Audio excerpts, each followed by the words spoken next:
तो डॉक्टर साहब अभी जो आंकड़े बता रहे हैं उस पर कुछ चर्चा करेंगे आप। पंजाब हरियाणा में कितना मक्का लग रहा है? पंजाब में जो मक्का इस समय लग रहा है वो करीबन 1 लाख हेक्टेयर के आसपास मक्का लग रखा है। अच्छा। और उसमें जो प्रोडक्ट उत्पादन होता है वो 0.4 लाख टन के आसपास उसका उत्पादन हो रहा है। अच्छा। तो उसमें हम देखते हैं कि जो प्रोडक्टिविटी है पंजाब की करीबन 4000 किलोग्राम के आसपास है।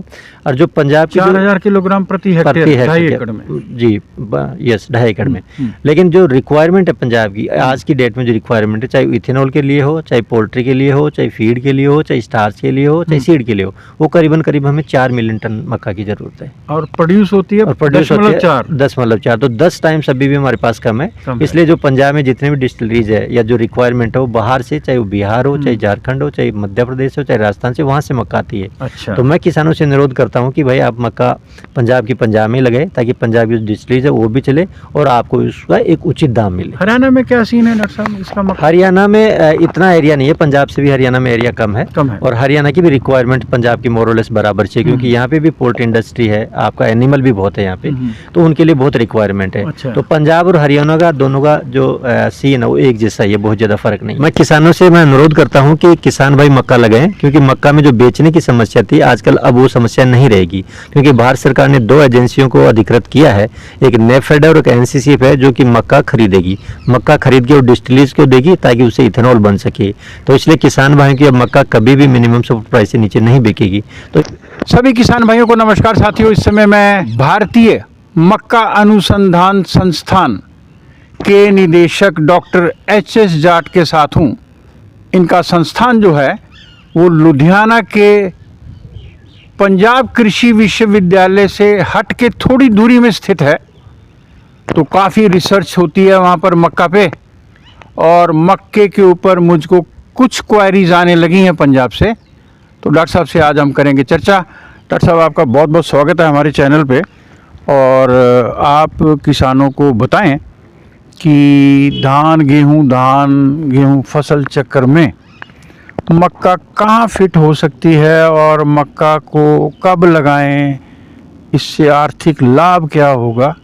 तो आप कृपया किसानों से बात करें। धन्यवाद सर। जैसे कि आप बात करेंगे, जो हमारा धान गेहूं फसल प्रणाली है ये एक इम्पोर्टेंट क्रॉपिंग सिस्टम है पंजाब, हरियाणा और वेस्टर्न उत्तर प्रदेश का।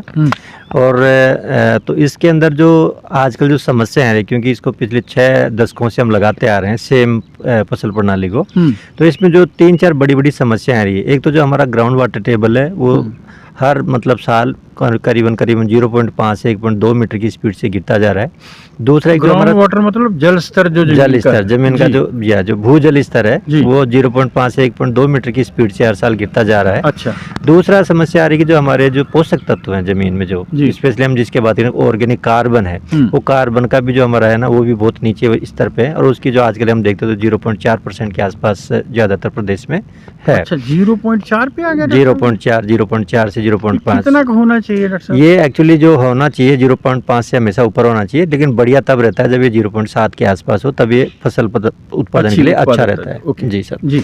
तीसरी जो समस्या है कि जो न्यूट्रिएंट इम्बैलेंस हो रहा है, क्योंकि ज्यादातर किसान क्या करते हैं, यूरिया डालते हैं और DAP डालते हैं, पोटास बहुत ही कम डालते हैं। जबकि आजकल हमारी जो क्योंकि बार सेम फसल प्रणाली लगाने से इसमें माइक्रो न्यूट्रिएंट्स की प्रॉब्लम्स आने लगी है। तो उसमें जिंक है, आयरन है, मैग्नीज है, बोरोन है, इन तत्वों की इसमें जरूरत है। तो एक न्यूट्रिएंट इम्बैलेंस हो रहा है, तो हमें बैलेंस रूप में कुछ फर्टिलाइजेशन देने की जरूरत है। तीसरा एक जो पराली जलाने की समस्या है, क्योंकि यदि हम धान गेहूं फसल प्रणाली बार लगाएंगे तो क्योंकि धान में जो अवशेष होते हैं उसको किसान अज्ञातवश जला देते हैं, जिससे कि जमीन का तो प्रदूषण होता ही होता है, वातावरण का भी प्रदूषण होता है और जमीन में पोषक तत्वों की कमी होती है। डॉक्टर साहब, ये तो कहा आपने कि क्या क्या नुकसान हो रहे हैं गेहूं धान फसल चक्र में, खासतौर पे जमीन और पर्यावरण को लेके। तो मैं फोकस कर रहा हूँ, मेरे को ना आजकल काफ़ी क्वेरीज आने लगी हैं पंजाब से। वो कहते हैं डॉक्टर साहब कोई पकावी मक्की दसो, ऐसी मक्का जो पकती हो, और उसके बाद वो 1509 धान भी लेना चाहते हैं, शॉर्ट ड्यूरेशन वैरायटी, या साइलेज का भी बड़ा रिवाज हो गया है जो गाय भैंस रखते हैं। तो उसके लिए तो मैं किस्में सुझाता रहता हूँ, J1008 है PAU की, या अफ्रीकन टॉल है। आपका संस्थान जो है वो इन किस्मों से हट के जो पकावी मक्खी जो पकने वाली है, भुट्टा बनता है, दाने निकलते हैं, उन पे आप चर्चा करें कि किसान कौन सी किस्में लगा सकते हैं। अभी जो हम बात कर रहे थे कि जो हमारी धान गेहूं फसल प्रणाली से जो हम नुकसान हो रहे हैं आज के परिप्रेक्ष्य में, तो उसके लिए जो भारत सरकार का भी जोर है, पंजाब सरकार का भी जोर है, हरियाणा सरकार का जोर है कि हम फसल विविधीकरण को अपनाएं। तो फसल विविधीकरण में जो मक्का की फसल है वो ऐसी फसल है जो कि आपकी चावल की फसल है उसके बराबर कम से कम उत्पादन दे देती है। और यदि मिनिमम सपोर्ट प्राइस देखिए दोनों का भी तो मोरलेस बराबर सा की है। अच्छा। और इसके फायदे बहुत हैं क्योंकि इसमें एक तो जो पानी की खपत है वो आपके धान की तुलना में करीबन 20 से 30% ही है। अच्छा, कम है और उत्पादन दोनों का बराबर है। अच्छा। न्यूट्रिएंट पोषक तत्व जो दोनों को बराबर मात्रा में चाहिए। तो इसके पानी की कम रिक्वायरमेंट होने से क्या होता है कि हमारा जो भूजल है ना उसको हम कम निकालेंगे। अच्छा। तो इसलिए लगाना चाहिए। इसके अंदर मक्का जो इस रीजन में हम 2 बार मक्का लगा सकते हैं, खरीफ में मक्का लगा सकते हैं, एक स्प्रिंग में मक्का लगा सकते हैं।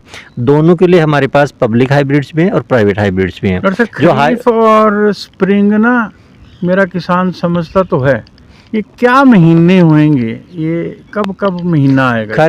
खरीफ में हम लगा सकते हैं, जिस समय धान लगाते हैं उसी समय हम मक्का लगा दें तो वो तो खरीफ सीजन होगा, जो बारिश का सीजन होता है बेसिकली उसके अंदर हम आराम से। उसके लिए जो वैरायटी है हमारे संस्थान की वो है IMS 222 है, IMS 223 है, IMS 224 है, IMS 225 है। किसान भाइयों आप नोट कर लें, IMH इन्होंने काफ़ी किस्में कही हैं, 222 से लेके 225 तक। हाँ, तो ये वैरायटियाँ हैं। और उसके बाद में एक स्प्रिंग में मक्का होता है। स्प्रिंग के अंदर आप फरवरी के एंड में या मार्च के फर्स्ट वीक में आप लगा सकते हैं। वो तब लगा सकते हैं जब आप आलू के बाद, मटर के बाद, गाजर के बाद यदि आप मक्का लगाते हैं उसको स्प्रिंग सीजन कहते हैं। और स्प्रिंग सीजन के लिए जो हमारे पास 2 सबसे बेहतरीन वैरायटीज है, DMRS 1308 और DMRS 1303। ये 2 वैरायटी हैं जो बेहतरीन वैरायटी है। दोबारा बोल देंगे, DMRS 1308 और DMRS 1303। और इन दोनों का जो उत्पादन है वो करीबन 10 टन से ज़्यादा होता है। अच्छा। 10 टन प्रति हेक्टेयर से ज़्यादा होता है। तो यदि किसान भाई यदि कोई स्प्रिंग में लगाना चाहते हैं तो DMRS 1308, 1303 लगाएं। यदि खरीफ में लगाना चाहें तो IMS 223 है, IMS 224 है, IMS 225 है, वो लगाएं। किसान भाइयों आपने वैरायटीज़ के नाम सुन लिए हैं और बीज कहाँ उपलब्ध होंगे उस पर चर्चा कर लेते हैं। सर, इनके बीज आपके संस्थान से मिल जाएंगे या प्राइवेट प्लेयर्स के पास? बीज मक्का क्या होता है, मक्का में जो हाइब्रिड बीज आते हैं, ज़्यादातर हाइब्रिड बीज आते हैं। तो मक्का में जो हाइब्रिड बीज बनाते हैं वो डिमांड बेसिस पे बनाते हैं। ऐसा नहीं होता कि किसान ने फ़ोन कर दिया जी मुझे इतना सीड चाहिए हम तुरंत उसका उपलब्ध करा दें, ऐसा नहीं होता।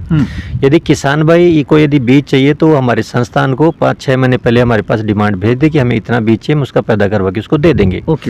ये डॉक्टर साहब सीड जो आपके संस्थान से मिलेंगे ये हाइब्रिड सीड है कि रिसर्च वैरायटी है, आगे चल सकते हैं? ये हाइब्रिड सीड है और इनको एक बार लगाने के बाद दोबारा किसान इसको ना लगाएं क्योंकि उसके अंदर जो उत्पादन है वो 30 से 35% तक कम हो जाता है। हमारे यहाँ पे हिंदुस्तान के अंदर प्राइवेट कंपनीज भी मक्का का सीड बनाती है और हमारी पब्लिक कंपनीज भी, पब्लिक सेक्टर्स भी बनाता है। हमारा प्राइवेट सेक्टर करीबन 75 से 80% के आसपास सीड वो बनाता है, 20 से 25% पब्लिक सेक्टर बनाता है। तो किसान भाई ऐसा नहीं कि भाई पब्लिक सेक्टर की वैरायटी लगाओ या प्राइवेट सेक्टर की वैरायटी लगाओ। किसान भाई जो भी उनके पास नियरेस्ट जहाँ मक्की का सेंटर है, हमारे हिंदुस्तान में करीबन 60 सेंटर्स हैं। अच्छा। जो भी उनके आसपास में जो भी नियरेस्ट सेंटर है वहाँ पे जाएं और वहाँ पे डेमो लगे होते हैं। अच्छा। आप उन डेमो को देख लें, जिस वैरायटी का सीड चाहिए आप उसी डेमो में जहाँ जा रहे हैं उसी के अधिकारी को बोल दें। आप किसान भाई इन्होंने बोला है सर ने कि आपके निकटतम 60 जगह पे पूरे देश में ऐसी जगह हैं चिन्हित जहाँ। किसान भाइयों आप इस वीडियो को ज़रा गौर से देखें, निकट भविष्य में मक्का लगने की पूरी संभावनाएं हैं। चैनल सब्सक्राइब करें और शेयर भी करें। इस पर प्रदर्शनी प्लॉट लगे होते हैं, मक्का की फसलें खड़ी लगी होती हैं, तो आप ज़रा अड़ोस पड़ोस में कृषि अधिकारियों से ज़रूर पूछें, अगर पास में है तो उनको देखें और वहीं पर फिर निर्णय करें खड़ी फसल को देख के कि अगले वर्ष या अगले सीजन में आप कौन सी किस्म लगाएंगे। जी। दूसरा एक है कि पहले आज से यदि मैं 1 साल पहले की बात करूं तो किसानों को ये डर रहता था कि मक्का बिकेगी या नहीं बिकेगी। एक ये बड़ा इश्यू था। जो मिनिमम सपोर्ट प्राइस थी वो करीबन 2090 रुपए के आसपास है, आज भी उतनी है। किसानों की जो मक्का बिकती थी वो करीबन 1300, 1400, 1500 और डिमांड के बेस पे बिकती थी। लेकिन अब ऐसी सिचुएशन नहीं आएगी क्योंकि भारत सरकार का एक बड़ा ही फ्लैगशिप प्रोग्राम है, इथेनॉल ब्लेंडेड पेट्रोल। तो भारत सरकार की एक जो स्कीम है उसमें है कि 2025-26 तक 20% आपको इथेनॉल मिलाना है पेट्रोल में और 2030 तक 30% मिलाना है। तो आने वाले समय में भी हो सकता है कि 2 महीने बाद या 3 महीने बाद पॉलिसी आ जाएगी जिसमें कि किसानों को किसानों का जो मक्का है वो नेफेड और एनसीसी पे 2 एजेंसीज को इन्होंने टारगेट किया है, ये खरीदेगी मक्का। मैं किसानों से मैं अनुरोध करता हूं कि किसान भाई मक्का लगाएं, क्योंकि मक्का में जो बेचने की समस्या थी आजकल अब वो समस्या नहीं रहेगी, क्योंकि भारत सरकार ने 2 एजेंसियों को अधिकृत किया है, एक नेफेड और एक एनसीसी है, जो कि मक्का खरीदेगी। मक्का खरीद के वो डिस्टिलरीज को देगी ताकि उससे इथेनॉल बन सके। तो इसलिए किसान भाइयों की अब मक्का कभी भी मिनिमम सपोर्ट प्राइस से नीचे नहीं बिकेगी।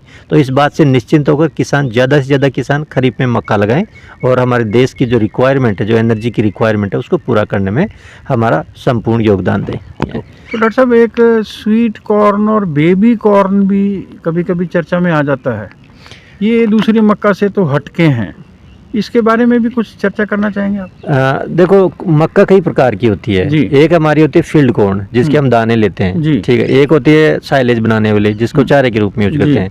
एक होती है हमारी बेबी कॉर्न, जिसके अंदर जब मक्का का भुट्टा आता है तो उसको हम तोड़ लेते हैं और उसके बाद उसको हम सब्जी के रूप में खाते हैं, कोई डिशेज में भी यूज होता है। एक होती है पॉपकॉर्न, जो आप जाते हैं सिनेमा हॉल्स में जाते हैं, आपको पॉपकॉर्न मिलते हैं, एक वो कॉर्न होती है। एक स्वीट कॉर्न होती है, जिसका कि भुट्टा हम पका के खाते हैं। तो ऐसे कई प्रकार की कॉर्न है।